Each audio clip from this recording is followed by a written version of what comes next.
Plenty to talk about and get into on today's show, but first, make sure you subscribe to Philadelphia Eagles Now. It's your one-stop shop for daily shows and coverage of the Philadelphia Eagles. And with the Super Bowl coming up, you won't find better coverage anywhere else. We're less than 400 people away from 41,000 subscribers. So fly, Eagles, fly. EAGLES. Lock us in. And with that, let's begin today's show.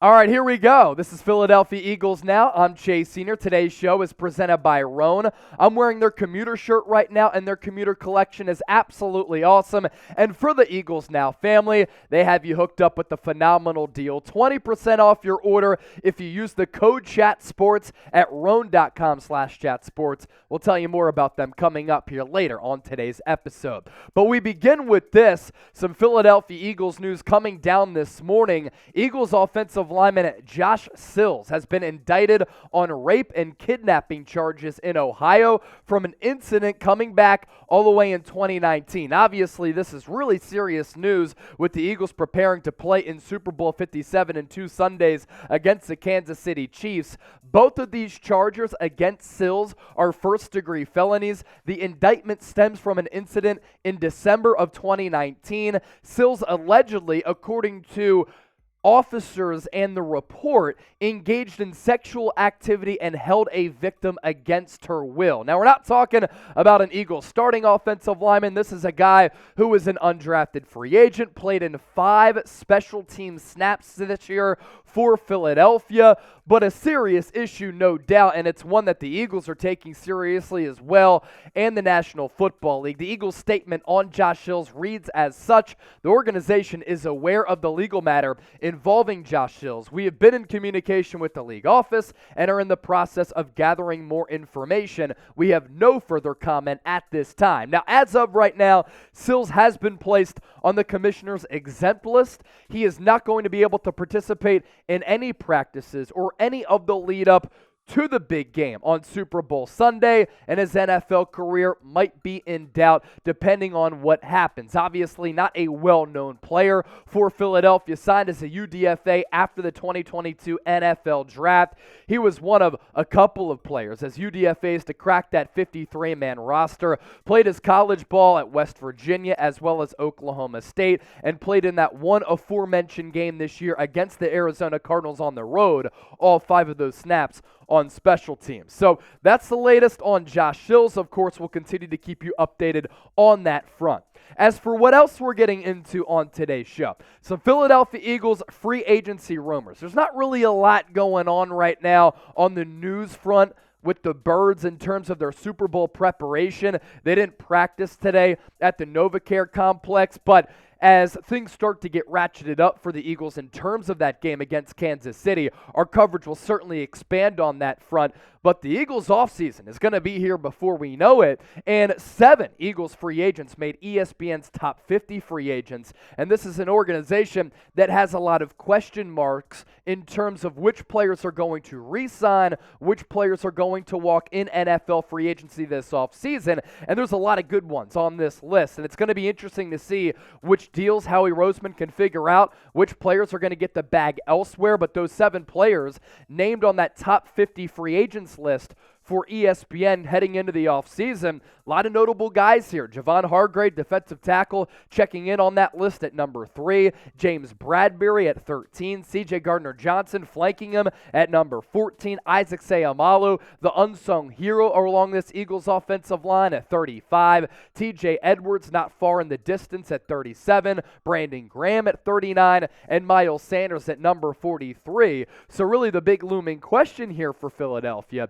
how is Howie Roseman going to make it work? We know that in terms of the salary cap, pulling off salary cap gymnastics, he is a financial wizard. More thoughts coming up on all of these free agents who ESPN's predicts is going to come back, and some of my thoughts on some of those players as well coming up around the corner, so stay tuned for that. First, though, Eagles Now is presented by Roan. The commuter collection will really add to your wardrobe, and men's closets were due for a radical reinvention, and Roan stepped up to the challenge. Their commuter collection, the most comfortable, breathable, flexible set of products known to man, not just dress shirts, and here's why. They have products for really every occasion. They help you get ready for the golf course, as well as hanging out at the office or going out on the town on a Friday, Saturday night. With the commuter collection, it offers you the most comfortable dress pants, dress shirts, quarter zips, as well as polos. You never have to worry about what to wear when you have the Roan commuter collection. And mobility is everything. I love the material on this dress shirt.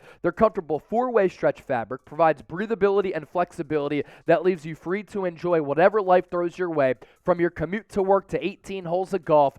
Looking good is easy, and it's time to feel confident without the hassle, right? With Roan's wrinkle release technology, wrinkles disappear as you stretch and wear the products. It's that easy. They also have odor-free technology. With the Gold Fusion anti-odor technology, you'll be smelling fresh and clean all day long. And on top of that, Roan is 100% machine washable, so you can ditch the dry cleaner altogether, which will also help you save some money. So one more time, it's RHONE.com/chatsports with the promo code chatsports.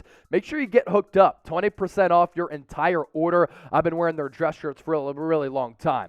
All right, back to the Eagles free agency buzz here. Which players are going to come back? Which players are going to leave? We're really focusing here on the 7 players that ESPN did mention among some of the top free agents in this class. And let's start by going to Javon Hargrave here. So Hargrave, as ESPN says, walks in free agency. That is their prediction for a big deal elsewhere. The Eagles have a monster Jalen Hurts contract extension on the way.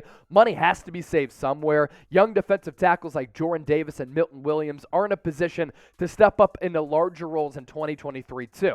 Now, obviously with Hargrave, you also have to talk about Fletcher Cox as well. He is set to be a free agent. He just didn't cut the list and make the list from ESPN. But Javon Hargrave, with what he did this year, what he's done over the last couple of years, so Philadelphia as well as the Pittsburgh Steelers, will be one of the most sought-after defensive tackles on the market. And this is a position where you can be a game wrecker, and getting after the opposing quarterback, generating that pass rush. Hargrave was able to do that this year. A career-high 11 sacks in a contract year, also pretty solid against the run. 57 pressures from a defensive tackle on top of those 11 sacks is really astounding and impressive. 40 hurries and 10 tackles for loss. Now, the development of Jordan Davis and Milton Williams is going to be important. Jordan Davis, the first-round pick, certainly flashed. The big question with him, is he a 2-down player or a 3-down player? For Milton Williams, since coming out of Louisiana Tech, he's ended up being a pretty solid player as well. Are the Eagles going to bank on their development, or are they going to spend big-time money on Javon Hargrave because other teams are going to be offering him big-time money in free agency? It could be between 12, 13, 14, maybe even $15 million a year. Honestly, it wouldn't surprise me if a team gives him even more than that. Keep in mind that Aaron Donald set the record for the most money ever made for a defensive player in the NFL. $30 million in average annual value. I'm not saying Hargrave's going to get that much, of course, but he's going to get paid, and the Eagles might not be able to give him that bag. So what should the Eagles do with Hargrave? R for re-sign, E for expensive. Let us know down below in the comment section. To the next player on that list for ESPN, it's James Bradberry. And he, like Hargrave and a lot of other players on this list, right, has set themselves up nicely by playing well this year to earn lifelong, life-altering, life-changing money. And for Bradberry, signed that big deal with the Giants. He's then released, signs with Philadelphia 1 year, $10 million, and it ended up being a fantastic deal for the Eagles in terms of value because him and Darius Slay came together to form one of the top cornerback duos in the NFL. 3 interceptions on the year for Bradberry, 17 pass breakups, a Pro Football Focus coverage grade of 80.2, and overall grade of 74.2. The Eagles do have the number 10 overall pick from the New Orleans Saints, and you can address multiple positions at that draft slot. You can go after a cornerback if you want to replace James Bradberry. You could go after a defensive tackle who's young to continue to bolster that depth. If you let Hargrave go, you could get a future right tackle because Lane Johnson said he only has a couple of years left, or you go edge rusher. All of those positions, foundational elements for Philadelphia and Howie Roseman. Now let's pivot to C.J. Gardner-Johnson. What a trade acquisition this was in the lead up to the regular season by Howie Roseman. Howie didn't have to give up much for a guy who has added to the Eagles culture, who's brought a level of swagger to this defense. And I'll tell you what, against San Francisco, he was playing with his hair on fire. He was all around the field, making big-time plays, and he was laying down the boom. And he's not often known as a guy who's all that physical. We know that he's not scared, but my goodness, he was playing with the level of physicality that I love to see in that NFC title game. As for what ESPN predicted for CD Deuce, great nickname, by the way, the first guy on this list I'm expecting to be here for Philadelphia in 2023 is CJ Gardner-Johnson. The Eagles gave up minimal draft compensation in a preseason trade for him, but he just turned 25 last month. They'll be looking to solidify their safety position with young talent, given the age of Darius Slay and James Bradberry likely walking. And if I'm Howie Roseman and I'm Philadelphia, CJ Gardner-Johnson is a priority for me, given what he's given this team from a cultural standpoint, his versatility on defense because he can play slot as well as safety. He seemed to pick up this defense really quickly. Even though he went out and missed the last several weeks of the regular season before coming back late and being ready for the playoffs, he's still tied for the lead in interceptions this year with 6 despite missing all that time. And on some of those interceptions, they came in critical moments of a ball game, but he had some really good instincts as well. And again, this is a cultural fit that I really like. That dog mentality. He's an absolute bulldog. You don't want to meet him in a back alley brawl. And to whoever stole his car in Philadelphia back a week and a half ago, my goodness, that's not the dude I want to take a car from, because CJ Gardner-Johnson ain't scared of nobody. And that's why he went on to social media to call those dumbasses out right away.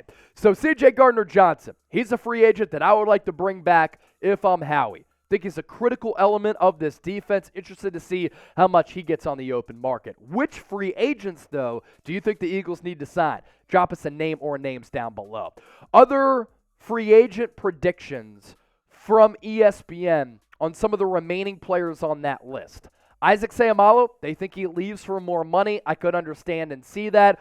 I'll touch on that coming up. TJ Edwards re-signing with Philadelphia. Brandon Graham re-signing. And Miles Sanders, TBD. We'll explore all of these players here. First, let's start with Isaac Seumalo, the unsung hero along this Eagles offensive line. And over the last couple of years, he's played left guard. This year, he's played right guard as part of the best offensive line in football and a pillar of the Eagles' success this year with pass protection and running the football. And the numbers that he was able to display and show this year is a big reason why I think he could get paid out there. 1,100 plus snaps, 6 penalties, 1 sack allowed, 3 hits allowed, 20 total pressures. And keep in mind, the hits allowed, the sacks allowed, pressures allowed, it's really impressive considering Jalen Hurts is a mobile running quarterback. And for other teams in the NFL, the Eagles have the best offensive line in football. And other teams know that. And other teams are trying to build their team like Philadelphia because they see, oh man, Philadelphia running for 268 yards against the Giants in the divisional round, nearly 150 yards against the Niners in the NFC Championship game. We have to model our organization philosophy like Philadelphia, and that's along the trenches, offensive, defensive line, edge rusher, good tackles on the offensive line, and teams are desperate for offensive line help. They'll overpay for mediocre to average to very good offensive linemen, and Isaac Seumalo is a very good offensive lineman. And an organization might really drastically overpay for Isaac considering the body of work and what he did this year. Now let's go to TJ Edwards, the second highest graded linebacker according to Pro Football Focus this year. Overall grade for him, according to PFF, of nearly 85, run defense grade 83, pass rush grade 81, coverage grade nearly 80, and solo tackles according to PFF, because sometimes their metrics are a little bit different than other statistical databases, 125. These numbers, really, really well-rounded, really, really consistent around the board, and that's what TJ Edwards was this year. A well-rounded player who you could count on to be good against the run and also hold up in coverage. TJ Edwards also a heck of a player development story. A couple years ago, when he got his start with Philadelphia and his NFL career, he was a fringe roster type of player. And now he's in line to maybe make $10 to $13 million per year. These are the types of guys who are young, who you've been able to develop, that you'd like to keep here because you can show other young players, look where he started, look where he is now. This is what can happen if you enter our player development program. Shout out to TJ Edwards and shout out to Howie Roseman for signing him to that 1-year extension. It's been a great bargain deal for the Birds. As for Brandon Graham, we love you, BG.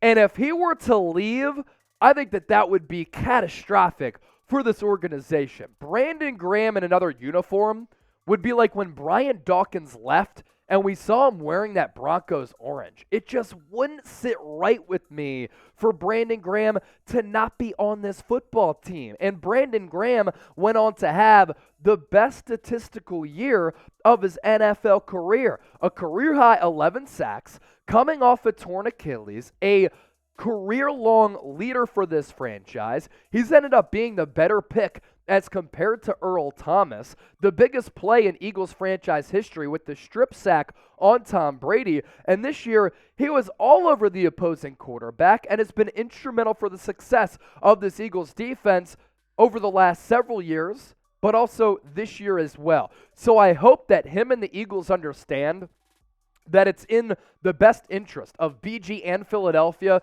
for him to be a lifelong Eagle. And at this point, Brandon Graham's made a lot of money. I never want to tell a man what to do with his bread.